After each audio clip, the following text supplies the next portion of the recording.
everyone, this is Gaur Gopal Das. My sincerest and heartfelt congratulations to Thrive Global and a hearty welcome to India.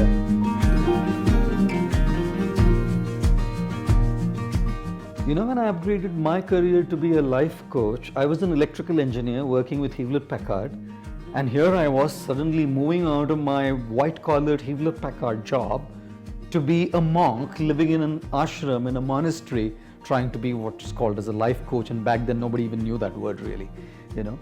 And I was wondering, so many of my friends who studied with me at university, who were with me at Hewlett-Packard, have gone way up there.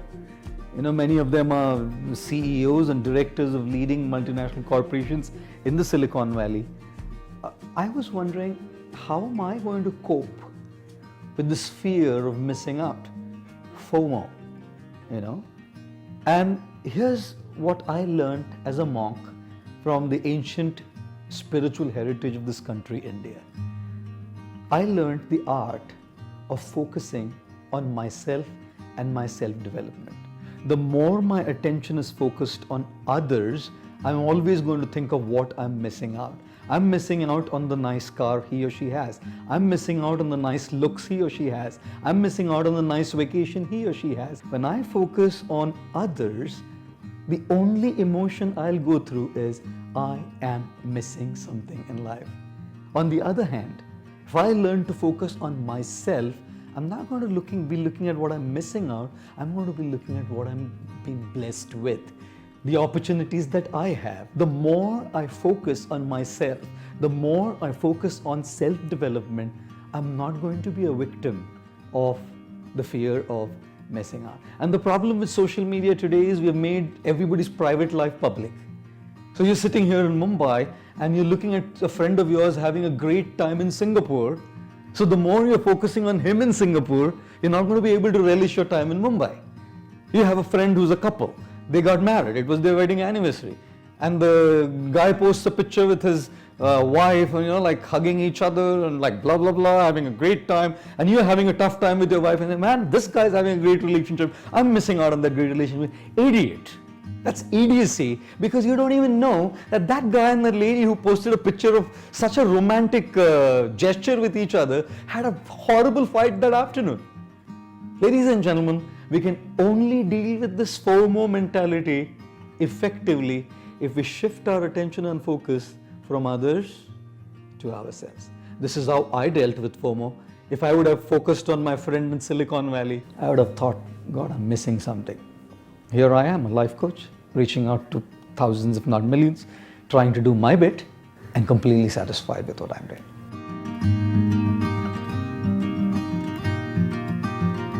I think anything that we do in our lives needs practice. When Tiger Woods was asked, what is the secret of your success? He said 3 words. First, practice. Second, practice. Third, practice. You only get better at something when you practice it. So when we talk about focusing on ourselves and not getting distracted by the surroundings around us, how much have we practiced it? We've only practiced being distracted by everything around us. We've only practiced focusing on others. We've only practiced on looking at what he has or what she has. And we've never ever practiced focusing on what we have. So which is why spirituality and the culture and the heritage of this great country teaches us that practice, which in Sanskrit is called sadhana. Meditation, chanting, different spiritual practices being some of those which take you from the outside world and put you in the inside world. Whether it's 15 minutes a day, 10 minutes a day, 20 minutes a day, what you're actually doing is you're training your mind, you're training yourself to focus within and not just the outside world. Now, if we start doing that and practicing that, that's also going to percolate down into our work, into our relationships, into our daily lives, because attitude is agnostic. It doesn't discriminate between spirituality, work, relationships, personal life. If you cultivate a certain attitude at your work, it's going to percolate in your spirituality, in your personal relationships, in your life. If you cultivate a certain attitude in your spirituality, it's going to percolate in the other areas of your life as well. Which is why I think the key element to really start focusing on yourself is practice, and spiritual practice is indeed powerful because it shifts the attention from outside to the inside.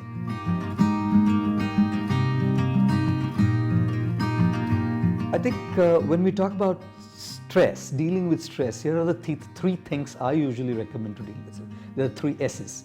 The first S being strike a balance in life.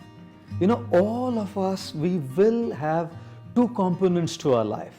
The first component is the have-to-dos. About 95% of the people in the world today, for them, their work is a have-to-do. They don't love it. They don't like it. They don't enjoy it. They're just doing it. Why? Because it gives them a paycheck. And I know that a paycheck is important because it pays the bills. You have a family, you have children, and the paycheck is indeed important. Mortgages, loans, EMIs to pay. That's a have-to-do. And have-to-dos cause a lot of stress. Here's my recommendation. You know for sure, whether it's your mom, dad, sibling, wife, husband, boyfriend, girlfriend, child, you know that no human being is perfect. There's going to be a dark side, a side that we don't like in them, which is the have-to-do, the handle part of it. But how do we continue that relationship? We continue that relationship based on our focus on the bright side of their personality. Treat your work as a relationship. Start looking at something bright in your work, something good that you may like, something that you can develop in your work, a liking for, in a way that the have-to becomes handleable. And the second component of your work is your love to do or your like to do. The second thing I talk about in dealing with stress, first is strike a balance. Second is seek support. You need to seek emotional support from people around you. There's going to be issues, there's going to be pressures, there's going to be problems, there's going to be deadlines, there's going to be challenges. Everybody has them. Which is why when you seek support, emotional support from people, it's not that they have a solution to the problem. They only ensure one thing, that they won't allow you to face that problem alone. Just to have someone by your side makes your stress a little easier. Just to be able to confide and open up to someone what you're going through makes you feel so light already. And the third thing I talk about, of course, is a spiritual connection again. With that spiritual connection, we get the fortitude to be able to face stress. So 3 S's, strike a balance, seek emotional support, and spiritually make a deep connect. That's how we can handle stress.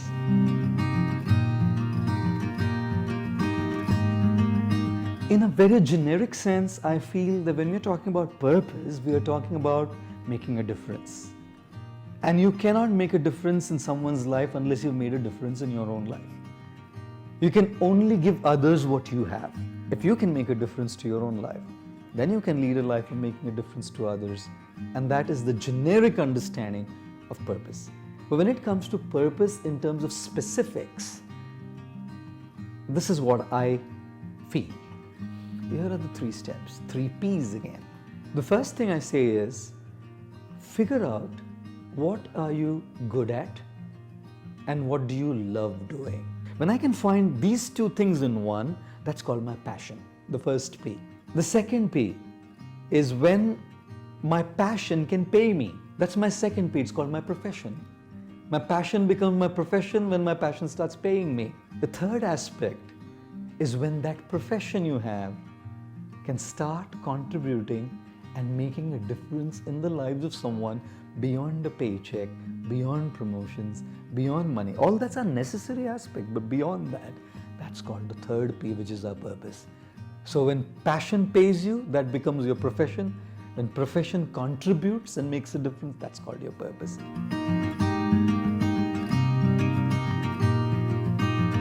The key element of technological addiction is moderation. I don't think technology is bad. Technology is bad when technology starts using us rather than we using technology for the purpose that we want to use it for. It's not the phone that we use that gives us happiness. It's whom we talk to and how we talk that gives us happiness. Which is why the quality of our relationships is so crucial and important, especially in the world today. Our offline relationships are so badly compromised in the name of our online relationships today. Every like, every comment, every share is a validation to my ego that I look good, that I spoke good, that I wrote good, that I posted a great video or I posted a great post. They'll put a crown on your head today and tomorrow they'll pull that crown down and drag you down. Many of us have experienced it. Which is why I say, you may have 5,000 friends on Facebook, probably 30,000 followers on Twitter, maybe 100,000 on Instagram. But when you meet with an accident, the people who are sitting outside the intensive care unit is your mom, your dad, your spouse, your sibling, your child, your close friend. Tell me if there's anyone online except for sending a smiley with tears, an emoticon with tears, and except for saying praying for you and get well soon, and a bouquet of flowers which is not real anyways. Tell me if any of those online people come there to you to support you when you're in the time of the greatest need. So I don't have a problem with social media, but when it crosses the boundary, where our online relationships become way more important than our offline relationships, we must know two things. One, we are living a life simply of validation of our egos. And number two, these online relationships are not there by your side to support you. So yes, moderate it. You don't have to give it up. If we use technology as a tool and connect to people, make online friends, not at the cost of our offline relationships, then that balance is what will bring meaning to life.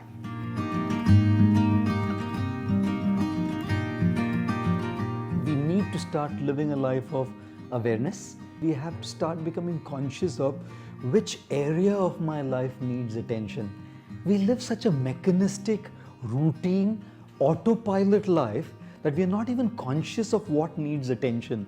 Sometimes it's weight loss that needs attention. So your fitness needs the first priority. Sometimes it's pending work at office that needs attention. Sometimes it's a broken relationship at home or in your friendship because of having said something or a misunderstanding sometimes happened. That needs attention. Which is why unless you start living a life of awareness, it's extremely difficult to live a life of balance. And now it sounds quite lofty and sounds quite philosophical and theoretical as we'll start leading a life of awareness. What does it mean in practical terms? What does it mean in terms of ground realities of life? What is the one thing that we can start doing now in a way that that awareness can increase? We need to start living a life of being mindful and in the present. The first thing that we need to start doing is to start eating when we are eating. No phones, no television, no talking, just eating. To feel the food, to taste the food, to look at the food. And it's not about the food, it's just about training your mind to be more aware of what you're doing. When we start doing these small things, our mind, our consciousness starts getting trained up in a way that it starts extending to the larger areas of our life as well.